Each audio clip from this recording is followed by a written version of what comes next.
Hello student, welcome to my channel Ajab Gajab English. आज हम CBSE, ठीक है, सीबीएसई क्लास 12th इंग्लिश की जो बुक है जिसका नाम है हमारा फ्लैमिंगो, ठीक है, उस बुक का एक जो पोयम है जिसका नाम है आन जेनिफर टाइगर। ये पोयम जो है आज हम डिस्कस करेंगे और ये जो पोयम है इसे कंपोज किसने किया है? एंड्रिन रिच ने किया है। तो चलिए फटाफट देख लेते हैं कि इस पर्टिकुलर पोयम में है क्या। अब देखो, पोयम के बारे में जानना चाहते हो तो किसने लिखा है उसे भी जानना बहुत ज्यादा जरूरी है, क्योंकि तभी आपको पता चलेगा कि जो हमारे पोएट है ना, उनका इंटेंशन क्या था इस पर्टिकुलर पोएम को लिखने के लिए। तो ध्यान से समझना। पहले ये देख लो फोटो, ठीक है, ये किसकी फोटो है? हमारे पोएट की फोटो है। जो यहाँ पर क्या है? लेडी है, ठीक है। तो ये क्या होगी? हमारे पोएटेस होंगी, ठीक है। और इनका नाम क्या है? एंड्रिन सिले रिच। और इनका बर्थ हुआ था 1929 में और इनकी डेथ कब हुई है? 2012 में। आगे बात समझ में। ये कहाँ की पोएट है? ये अमेरिका की है, ठीक है, अमेरिका की पोएट है, एसेइस्ट है, मतलब ऐसे भी लिखती है, और क्या है? फेमिनिस्ट है। फेमिनिस्ट कौन होता है? फेमिनिस्ट वो लोग होते हैं जो बिलीव करते हैं किसमें? इक्वल राइट्स, ठीक है, equal rights of female in the society, ठीक है। अगर वो कभी देखते हैं कि किसी फीमेल के साथ गलत हो रहा है, अत्याचार हो रहा है, तो वो हमेशा फीमेल्स को सपोर्ट करते हैं, क्योंकि आपको पता है जो हमारी सोसाइटी है,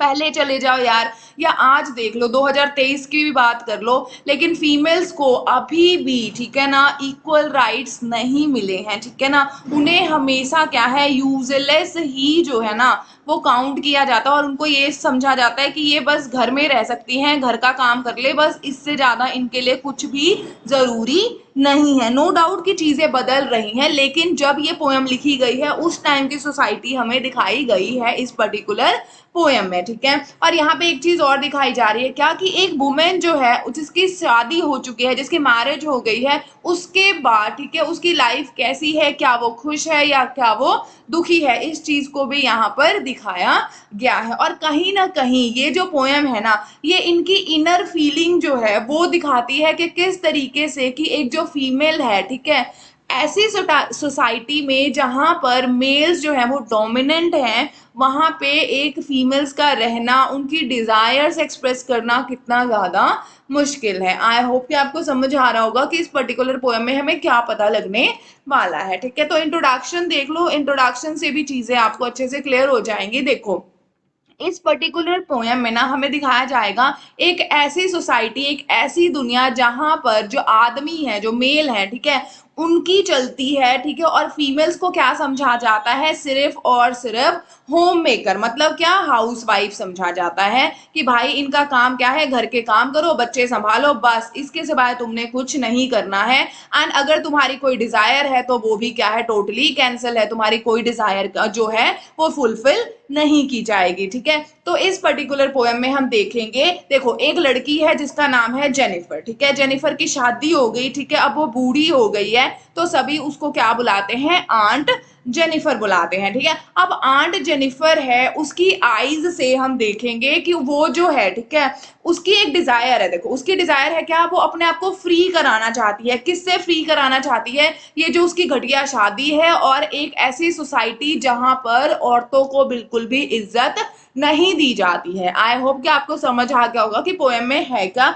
चलिए अब हम लाइन टू लाइन जो पोएम है उसे डिस्कस करते हैं, उसके बाद आपको अच्छे से समझ आएगा। फर्स्ट एंजा ध्यान से देखो, फर्स्ट एंजा में क्या कहा जा रहा है, पहले मैं आपको ना एक आउटलाइन दे देती हूँ, ठीक है। अब यहाँ पे जो हमारी आंट है, कौन सी आंट है? जेनिफर, वो कर रही है क्या? एम्ब्रॉयडरी कर रही है, ठीक है, मतलब क्या कि वो कढ़ाई कर रही है किसी क्लोथ पे, ठीक है ना, क्लोथ पे कढ़ाई कर रही है। अब देखो, वो कढ़ाई क्या कर रही होती है? वो एक सीन बनाती हैं जंगल का, जिस तरीके से यहाँ पे देख सकते हो हर जगह ग्रीनरी है, ठीक है, और उन्होंने एक क्या बनाया है? उसमें एक टाइगर बनाया है, ठीक है ना जी। अब देखो, ध्यान से समझना, अब हमें क्या बताया जा रहा है कि जो आंट जेनिफर का टाइगर है, मतलब ये वाला टाइगर, ठीक है, उनका कोई पेट नहीं है, पहली बात क्लियर रखना, ठीक है।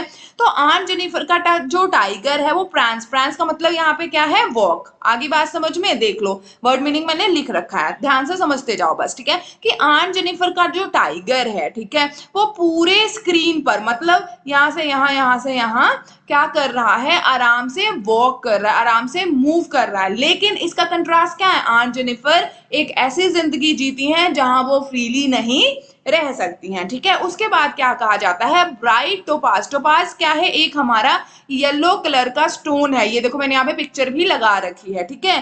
डेंसेंस का मतलब क्या हो गया, हेयर एनिमल्स दैट लीव्स और is found in a particular place. सीधी सी बात है, ये क्या है, इसकी आइडेंटिटी है, ठीक है। क्या है, यहाँ पे आइडेंटिटी की बात करी जा रही है, ठीक है।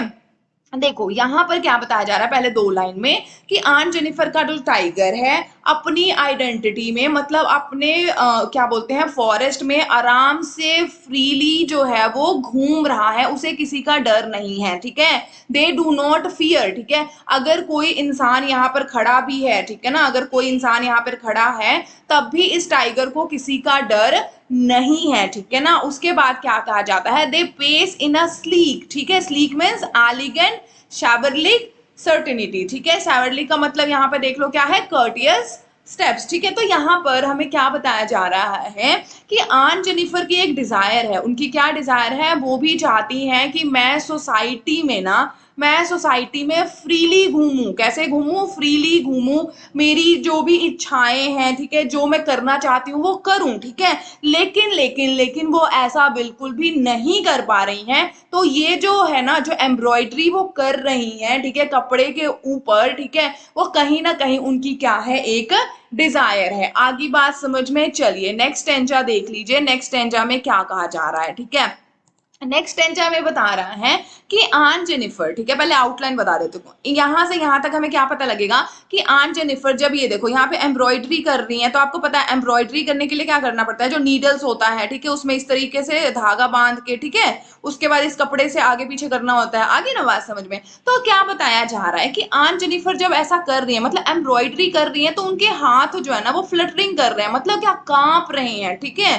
क्यों कांप रहे हैं, उनको ठंड नहीं लग रही है भाई, उनको कहीं ना कहीं क्या है, फियर है। किस चीज का फियर है, क्योंकि उनको ये है कि कहीं अंकल जो जेनिफर है वो ना आ जाए, ठीक है, और उनको क्या है, टॉर्चर करना शुरू ना कर दे, उनको फिजिकली या मेंटली उनको हैरास ना करे, ठीक है। इसकी वजह से जो नीडल है, ठीक है, नीडल जो है वो बहुत ही ज्यादा भारी लग रहा है, किसको, आंट जेनिफर को उठाने में। मतलब क्या है कि कहीं ना कहीं उन्हें डर लग रहा है, मे भी ऐसा हो सकता है कि जो अंकल जेनिफर हैं, जो इनके पति देव हैं, ठीक है, वो इनको एम्ब्रॉयडरी करने के लिए अलाउ नहीं करते होंगे, या वो ये सोचे कि हाँ बेली बैठी है, ठीक है, एम्ब्रॉयडरी कर रहे, लगाओ इसको किसी काम पे। आगे बात समझ में, तो ये कहीं ना कहीं इनके दिल में फियर है, ठीक है। उसके बाद देखो क्या कहता है, massive weight of uncle's wedding band. अब देखो, आपको पता है, ठीक है ना, कि हमारे इंडिया में जब भी शादी होती है, ठीक है, तो लड़कियों को क्या है, चूड़ा पहनाया जाता है, और जो ये चूड़ा होता है ना,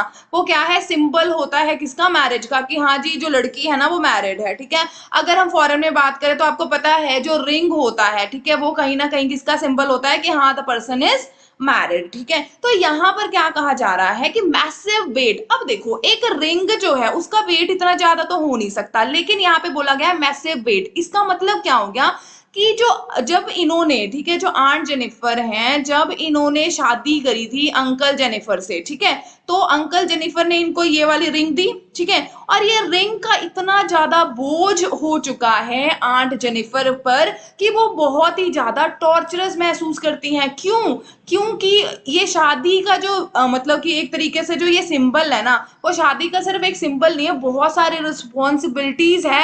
एंड बिकॉज ऑफ दिस जो ये वेडिंग बैंड है, ठीक है ना, इसकी वजह से ही जो अंकल जेनिफर है ना वो क्या कर रहे हैं, आंट जेनिफर को तंग करते हैं बहुत ज्यादा, ठीक है, मेंटली उनको टॉर्चर करते हैं, फिजिकली इनको टॉर्चर करते हैं। आगे बात समझ में, इस वजह से जो ये आज अंगूठी है, ठीक है, ये जो रिंग है वो बहुत भारी लगने लगी है। आगे ना बात समझ में, क्यों भारी कहा गया है, क्योंकि यहाँ पर क्या है, बर्डन है, ठीक है, किस क्या है, बर्डन है एक मैरिटल लाइफ का, जिससे आंट जेनिफर जो है वो फ्री होना चाहती हैं, ठीक है। और यही क्या कहा जा रहा है कि आंट जेनिफर के ऊपर ये जो वेडिंग बैंड है, ठीक है, वो बहुत ज्यादा प्रेशर डालता है। मतलब क्या है कि सीधी सी बात है, अंकल जो हैं वो बहुत ज्यादा इन पर जुल्म करते हैं, मेंटली फिजिकली इनको टॉर्चर करते हैं। इस वजह से कहीं ना कहीं उनके हाथ जो हैं, अगर वो कांप रहे हैं ना, तो ऐसा नहीं है कि वो बूढ़ी हो गई, कमजोर हो गई, बल्कि क्या है, कहीं ना कहीं फियर है, डर है कि मैं अपनी मर्जी से कुछ नहीं कर सकती, मेरी जिंदगी जो है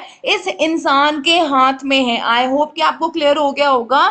चलिए थर्ड स्टेंजा देख लीजिए, थर्ड स्टेंजा में क्या है। देखो थर्ड स्टेंजा में हमें क्या कहा जाता है कि जब जब जो आंट है, ठीक है, आंट जेनिफर जो है जब वो मर जाएंगी, ठीक है, उनके जो हैंड्स हैं, देखो यहाँ पे जो हैंड्स हैं, ठीक है, हैंड जो है इस तरीके से, ठीक है, नीचे जमीन पर लगा होगा, ठीक है, और वो कहीं ना कहीं उनके हाथ को देख कर, ठीक है, उनके हाथ को देख कर हमें पता लग जाएगा, क्या पता लग जाएगा कि उनका लाइफ का एक्सपीरियंस कैसा था। क्यों?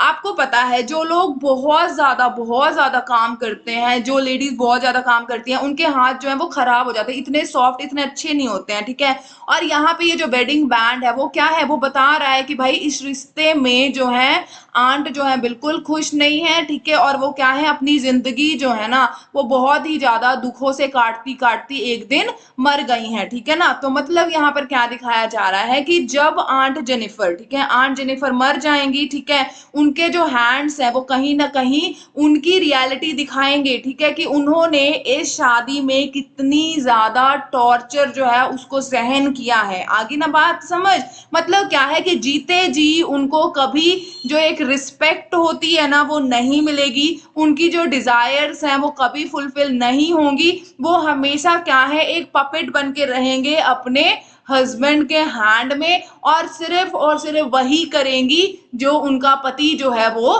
कहेगा, और ऐसा करती करती फाइनली जो आंट है वो एक दिन मर भी जाएंगी, ठीक है, मर भी जाएंगी। अब देखो यहाँ पर क्या कहा जाता है, the tiger in the panel that she has made will go on prancing proud and afraid, ठीक है, लेकिन जो उन्होंने ये बनाया है, ठीक है, जो उन्होंने एम्ब्रॉयडरी करी है वहां पर जो टाइगर है, ठीक है, वो क्या है आज भी यहाँ वहां मूव कर रहा होगा, प्राउड होगा, अनअफ्रेड होगा, मतलब क्या उसको किसी का डर नहीं होगा। आई होप कि आपको पोएम समझ में आ गया होगा। देखो एक रीकैप देती हूँ, ठीक है, पोएम में कुछ नहीं है, आपको लगेगा कि बड़ी टफ पोएम है, बट मैं आपको एक रीकैप दूं, पता है क्या है, देखो पोएम में एक चीज बताई जा रही है कि एक औरत है यार, ठीक है, एक औरत है जिसने शादी करी है, ठीक है, एक औरत जब शादी करके आती है उसके दिल में बहुत सारी डिजायर्स होती हैं, मेरा पति ऐसा होगा, मैं ऐसे रहूंगी, मैं वैसे रहूंगी, लेकिन ये क्या है एक नंबर का राक्षस है, ठीक है। क्यों? क्योंकि हमारी जो सोसाइटी है ना उस वहां पे क्या है कि लगा यही माना जाता है कि जो मेल्स हैं बस यही सोसाइटी है, औरतें तो जो है ना वो सिर्फ फालतू है, ठीक है,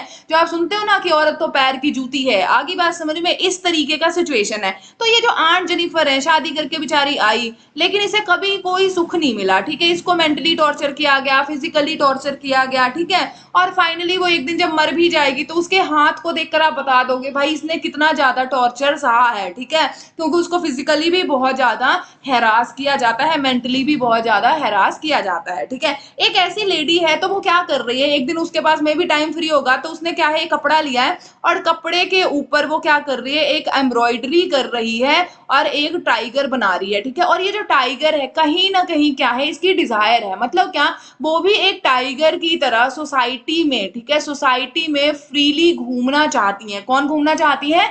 आंट जेनिफर घूमना चाहती हैं। और यहाँ पे आंट जेनिफर की बात नहीं है, जितनी भी फीमेल्स है ना हर कोई यही चाहता है कि हमें इक्वल राइट्स मिले, हम अपनी मर्जी से अपनी जिंदगी को आगे बढ़ा सके, ऐसा ना हो। देखो एक लड़की होती है, ठीक है, जब वो उसकी शादी नहीं होती है तो उसका जो फादर है वो उसको डोमिनेट करता है, उसका ब्रदर उसको डोमिनेट करता है, तुम्हारे लिए ये अच्छा, तुम्हारे लिए ये अच्छा नहीं, कभी इससे पूछा नहीं जाता कि तुम क्या चाहती हो, ठीक है। जब इसकी शादी हो जाती है तो इसका जो हस्बैंड होता है, ठीक है, सबसे बड़ा जो कहते हो कि ना विलन ये बन जाता है, ठीक है, उसको तो यही लगता है बस ये तो मेरी जो है ना एकदम से वो कहते हैं ना कि एसेट है, ठीक है, मैंने इसका मर्जी कुछ मर्जी करूं, ये तो बस नॉन लिविंग थिंग है, तो वो इसको टॉर्चर करता है, ठीक है, फिर बाल बच्चे हो जाते हैं वो टॉर्चर करते हैं, और फाइनली जो लेडी है उसकी क्या हो जाती है, डेथ हो जाती है, ठीक है। मतलब क्या हमेशा क्या मिलती है आपको, सफरिंग सफरिंग सफरिंग। तो अगर आप आज भी देखो 2023 में तो यही सिचुएशन है, ठीक है, मैं ये नहीं कहती कि 100% है, लेकिन अगर आप कहो तो 60% तो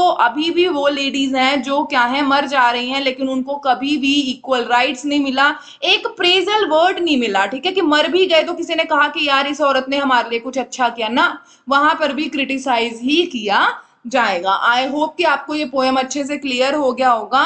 इस पोएम में क्या है फीमेल्स की सिचुएशन को दिखाया गया है। चलिए अब हम लिटरेरी डिवाइस जो भी इस पोएम में यूज करे गए हैं उसे देख लेते हैं, ठीक है। अब देखो ये जो पोएम है इसकी राइम स्कीम क्या है, ठीक है। पोएम की जो राइम स्कीम है वो है आपका A B B C C D D E F F. कैसे है अभी दिखा दिया जाएगा तुम्हें, रुको। अरे पोएम आ जाओ यार, रुको स्क्रीन क्लियर करने दो, फिर तुम्हें दिखाती हूँ, ठीक है। हाँ यहाँ पर देख लो, आपका स्क्रीन और ग्रीन ए, ठीक है, और ट्री और ये दोनों बी बी। आगे बात समझ में। उसके बाद यहाँ पर आप देखोगे बुल और, एक सेकेंड, यहाँ पर आप देखो क्या है, बुल, ठीक है, बुल और पुल, ठीक है, ये रहा, ये हो गया सी और ये हो गया सी, ये बैंड और हैंड, ये हो गया डी और ये हो गया डी। इसी तरीके से यहाँ पर आप देखो lie by maid and unafraid, ठीक है, ये सारे क्या हो गए आपके राइम स्कीम। तो राइम स्कीम क्या बन गई हमारी, A B B C C D D E F F, ठीक है।